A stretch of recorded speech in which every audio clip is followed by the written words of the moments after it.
l'électorat Rassemblement national tel que moi je le rencontre aussi, et c'est pas que des entretiens, c'est aussi du temps passé avec les gens, dans leur cadre de travail, dans leur vie, tout simplement, c'est que la politique, elle est extrêmement loin, et y compris, c'est un sujet qu'on aborde quand on le met sur la table en réalité. Et que les centres de préoccupation, y compris l'actualité, on la met à distance.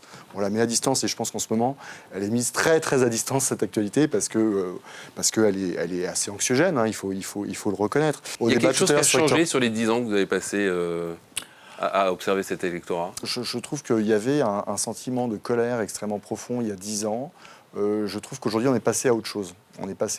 Il y a une part d'espoir dans une partie de cet électorat, de conquête du pouvoir, quoi. C'est-à-dire que c'est un vote plus serein et moins protestataire. C'est pas uniquement un vote protestataire, c'est un vote pour le coup où l'idée c'est quand même c'est de revendiquer le pouvoir, c'est de prendre le pouvoir.